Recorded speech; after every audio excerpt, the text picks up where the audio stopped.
We are getting exclusive audio from 2024 of Trump then as a candidate discussing details of a private conversation that he once had with President Putin. The audio obtained by the authors of a new book that is just out today.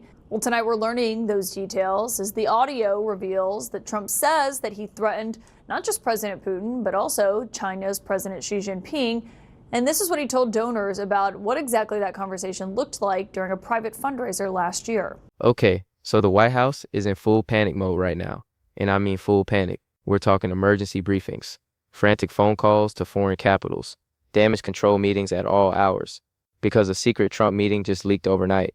And the details that are coming out, they're causing absolute chaos. So here's what happened. Trump held a quietly arranged meeting with top advisors and foreign policy aides. The purpose? To lock in the final details of his Russia-Ukraine peace plan. The plan he's been working on behind the scenes for weeks. The plan he's promised will end the war and make him look like a master negotiator. And Trump wanted to keep the whole thing tightly contained. He wanted to control the message, announce it on his terms, make it look like a huge victory. But then overnight, the details started leaking. Fragments of the plan spilled into the press. News about secret back-channel talks in Geneva and Abu Dhabi came out. And suddenly, everyone from Kiev to Brussels to Washington is freaking out. But before we go any further, real quick, let's be honest, you can't really trust mainstream media anymore. That's why we built Pump Politics to bring you real stories, real context, and no corporate spin. If you want to stay ahead of the headlines, join our free newsletter. We'll send the news straight to your inbox every day. Just click the link in the description to join. And if you just want to support what we're doing, join us, be part of the community that actually cares about the truth. All right, let's get back to the video. Because according to the leaks, Ukrainian officials have agreed to the core terms of this peace plan, core terms that nobody outside a small circle knew about, terms that apparently involve significant concessions. And the White House wasn't ready to announce any of this yet. They wanted more time to prepare the ground, to get allies on board, to craft the narrative. But now the story is out there, and it's messy, it's incomplete, and it's raising all kinds of questions. What exactly are these core terms? What is Ukraine agreeing to give up? What did Russia get in these secret negotiations? And why was all of this happening without public consultation with European allies or Congress? Ukrainian officials are alarmed because details are leaking that make it sound like they're being pressured into a bad deal. European allies are making nervous calls to Washington, demanding to know what's going on. And U.S. officials are scrambling to reassure everyone that Trump isn't cutting some backroom deal that sells out Ukraine. The White House press secretary, Caroline Leavitt, had to come out and confirm the existence of this new plan. When they bring the pool into the Oval Office. So a small group of reporters and camera people will go in, capture some of that. The president, as you know, likes to take questions from the pool reporters in the Oval. So the reporters will continue to shout questions and maybe get some more answers once they're in that more controlled setting. The schedule that we have says that they will meet for an hour before the president goes in to greet the rest of the gathered heads of state from Europe and the head of the EU, as well as the head of NATO at that point. So it does appear there's going to be one-on-one conversations with Zelensky before the support or pressure comes in from the European leaders. She stressed that the U.S. remains steadfast in supporting Ukraine, but the fact that she had to make that statement at all shows how bad this leak is. Because if everything was going great, if this was the triumph Trump wanted it to be, they would have announced it properly, with fanfare, with Trump taking credit. Instead, they're in damage control mode, trying to explain why they were keeping this secret, trying to calm down allies who feel blindsided, and the leaks keep coming.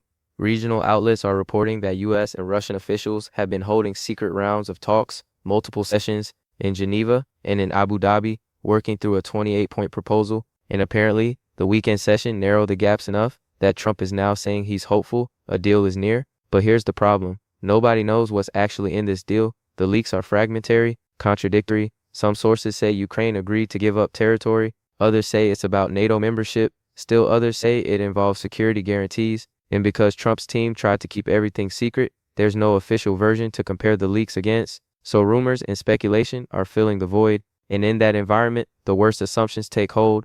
People in Kiev are worried Trump is selling them out. European allies are worried about being sidelined. Members of Congress are demanding briefings. And Trump's critics are saying this is exactly what they warned about, that Trump would cut a deal with Putin that undermines Ukraine and rewards Russian aggression. Now, Trump's defenders are trying to spin this differently. They're saying Trump is doing what other presidents couldn't, that he's actually making progress toward ending the war, that the secrecy was necessary because delicate negotiations require discretion, that leaks are sabotaging a good faith effort to bring peace. But the problem is, this isn't Trump's first leak scandal, not even close. This is part of a pattern.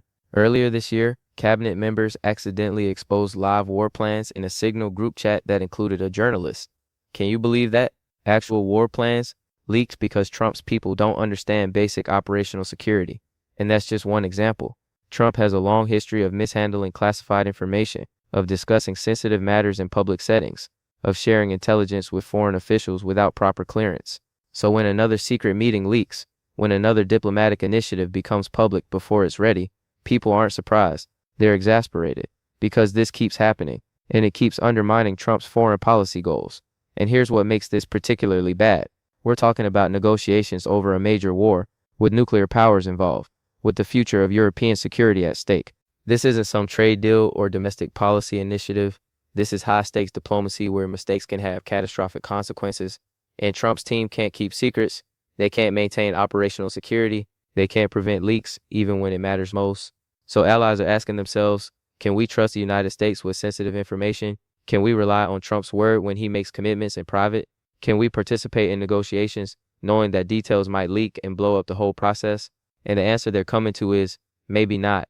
And that's a disaster for American credibility, because if allies don't trust us, they won't share intelligence, they won't cooperate on sensitive operations, they won't take our commitment seriously, and American power erodes. So yeah, the White House is panicking because this leak isn't just embarrassing, it's damaging, it's undermining Trump's foreign policy, it's raising questions about his team's competence, and it's happening 18 months before the midterms, when Democrats are already looking for ways to attack Trump's record, when Republicans in competitive districts are trying to distance themselves from his chaos. This is exactly the kind of story that feeds the narrative that Trump is erratic, reckless, and can't be trusted with sensitive national security matters. And we're about to see how this plays out over the next few days and weeks. All right, let's dig into what we actually know about this leaked meeting and the peace plan, because the details are scattered across multiple reports and sources, and piecing them together gives us a picture of what Trump was trying to accomplish and why it's now blowing up in his face. So first, the meeting itself. According to reports, Trump gathered a small group of top advisors and foreign policy aides.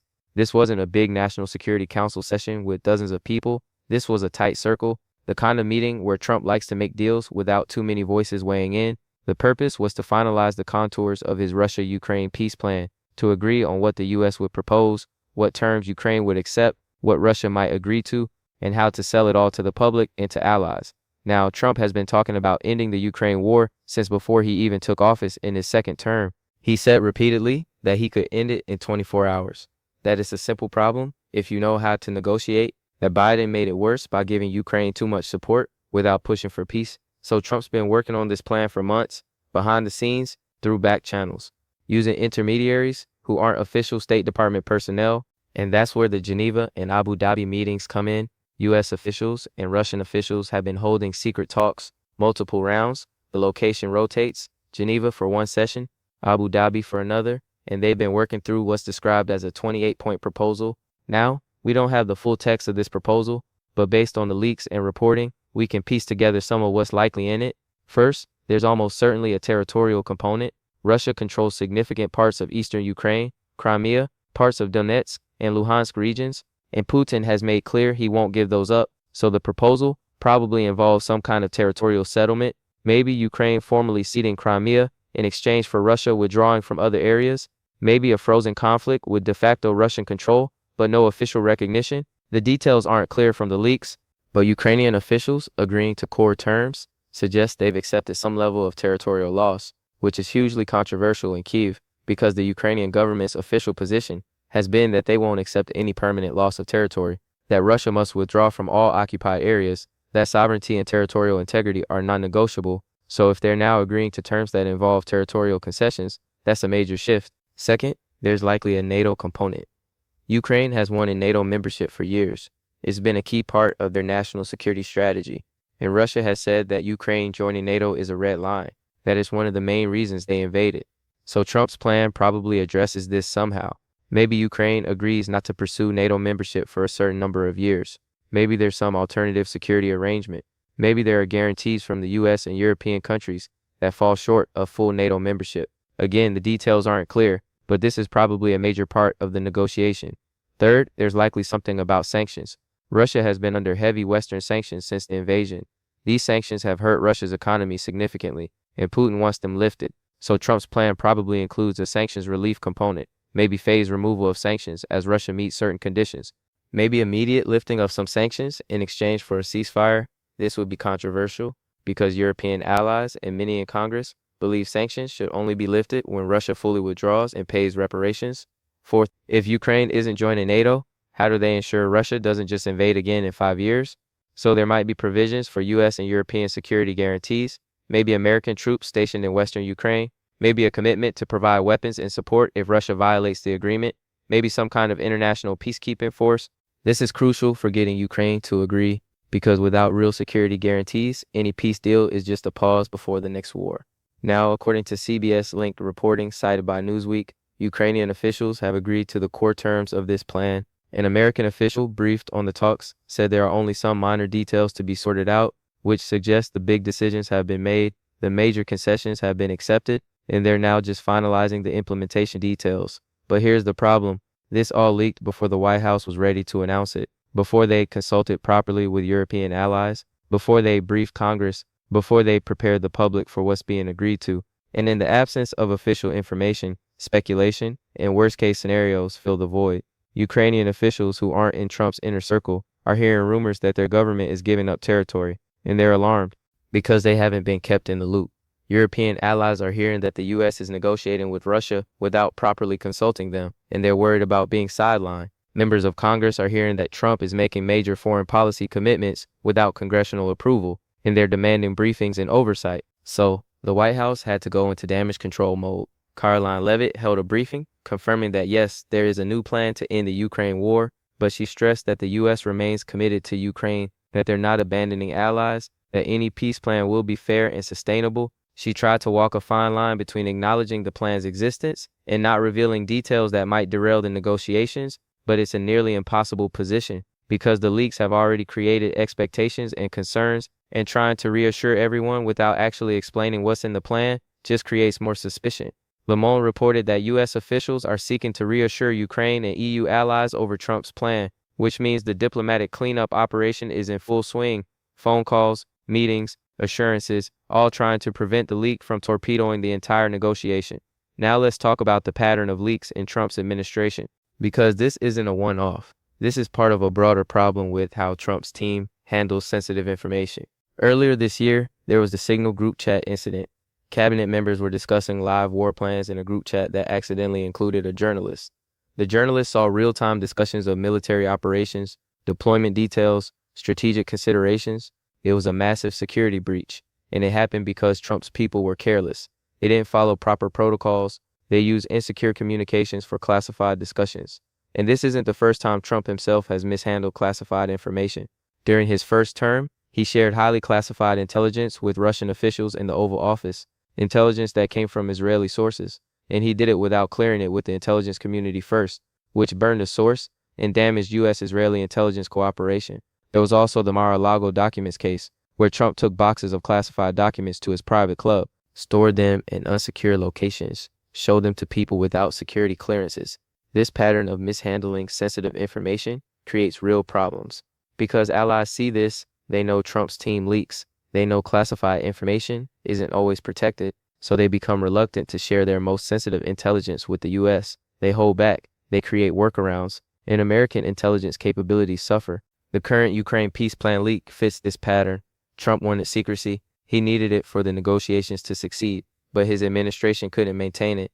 Details leaked. News of the secret meetings leaked, and now the whole process is in jeopardy. Some critics are saying this is deliberate, that someone inside the administration leaked the details to sabotage a peace plan they think is bad for Ukraine, that there are people in Trump's government who oppose making concessions to Russia and leaked this to kill the deal. That's possible. Trump's administration has always had factions.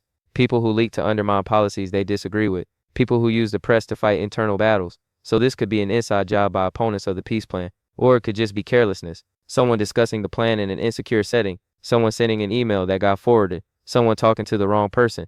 Given Trump's track record, simple incompetence is just as likely as deliberate sabotage. Either way, the result is the same: A carefully orchestrated diplomatic initiative is now public before it's ready, and the consequences could be severe. If the peace plan falls apart because of this leak, Trump loses his big foreign policy achievement. He was counting on ending the Ukraine war to boost his legacy and his political standing. But if the leak derails the negotiations, he's left with nothing. If Ukraine backs away from the deal because of public pressure, if Russia uses the leak as an excuse to make new demands, if European allies refuse to support a plan they weren't properly consulted on, the whole thing could collapse. And Trump would be blamed for both the failed diplomacy and the security breach that exposed it. On the other hand, if Trump pushes forward despite the leak, if he tries to force the deal through even though allies are skeptical and details are contested, he risks creating a peace that doesn't hold, a settlement that Ukraine resents, that European allies won't defend, that falls apart within months, and then he owns the failure even more completely.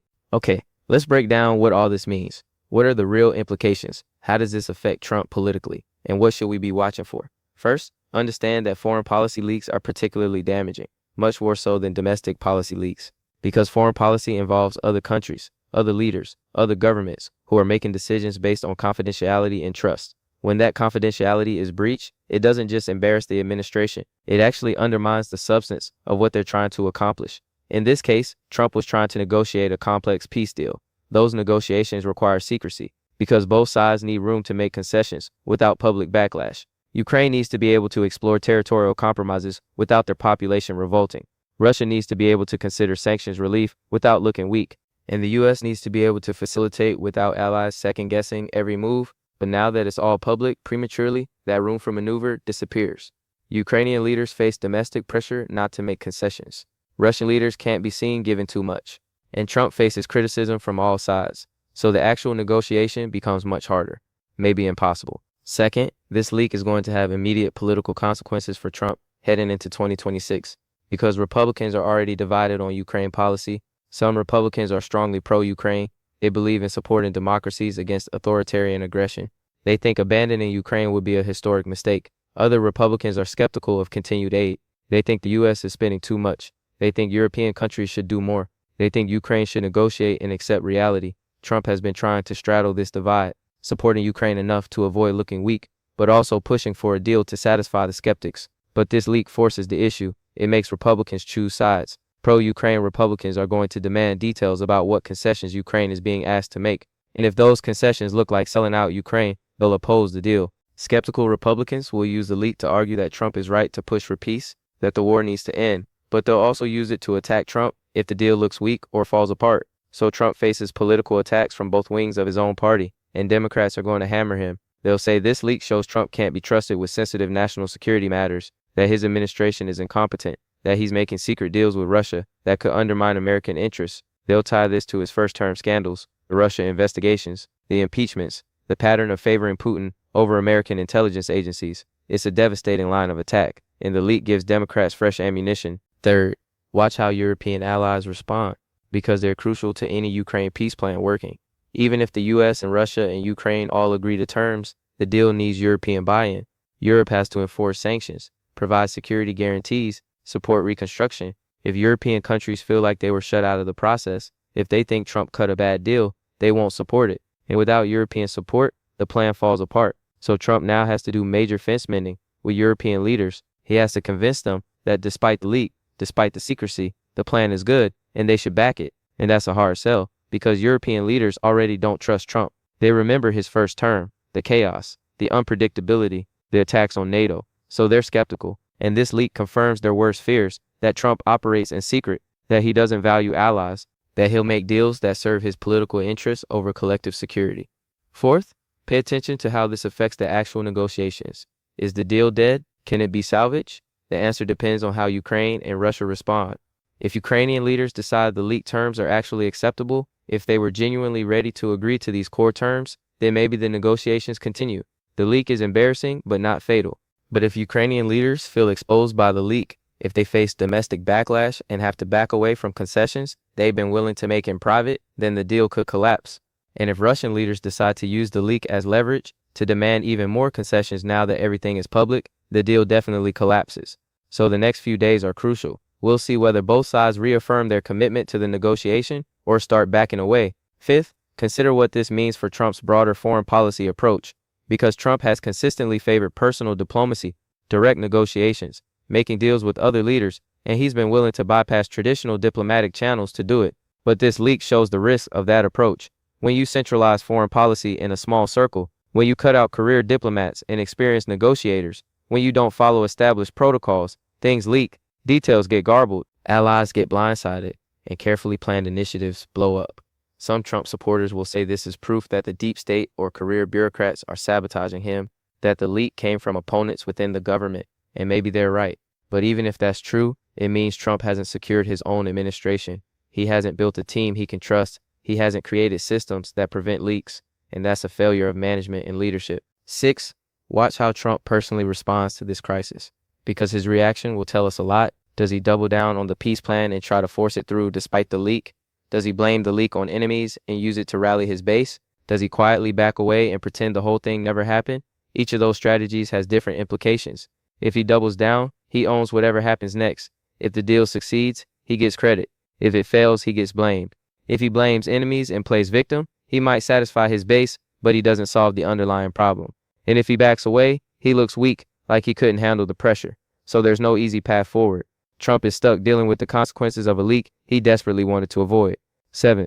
Think about what this reveals about Trump's urgency to get a deal before the midterms, because the timing here is suspicious. We're 18 months out from the 2026 elections, and Trump is pushing hard to finalize this peace plan. Why now? Probably because he wants a major foreign policy achievement to campaign on. He wants to say he ended a war that Biden couldn't end, that he's a master negotiator who delivers results, and he wants to do it with enough time before the election that any problems with the deal don't become apparent until after voters have voted.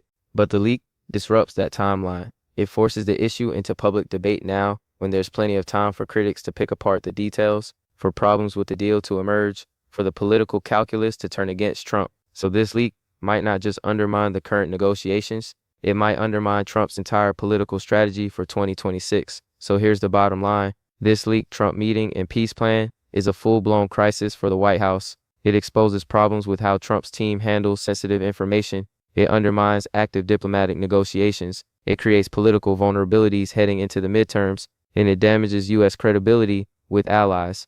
The next few weeks will determine whether Trump can salvage this situation or whether it becomes another scandal that defines his presidency. Republicans are going to have to decide whether to defend Trump's peace efforts or distance themselves from the chaos. Democrats are going to use this as evidence that Trump can't be trusted with national security. European allies are going to demand explanations and reassurances, and Ukrainian officials are going to have to decide whether to continue negotiations that have now been publicly exposed. We're watching a major foreign policy initiative potentially collapse in real time, and it's collapsing not because of disagreements over substance, but because of a leak, because Trump's administration couldn't keep secrets that needed to be kept. And that's a problem that goes way beyond this one peace plan. It's a problem that affects everything Trump tries to do in foreign policy. If you can't maintain confidentiality, you can't conduct sensitive negotiations. If allies can't trust you to keep secrets, they won't share their secrets with you. And American power and influence erode. So yeah, the White House is in panic mode, and they have every reason to be, because this leak isn't just embarrassing. It's potentially catastrophic for Trump's foreign policy agenda and his political future. All right, that's where we are. Secret meeting leaked, peace plan exposed, allies freaking out, and Trump scrambling to contain the damage. This story is developing fast, and it's only going to get messier from here.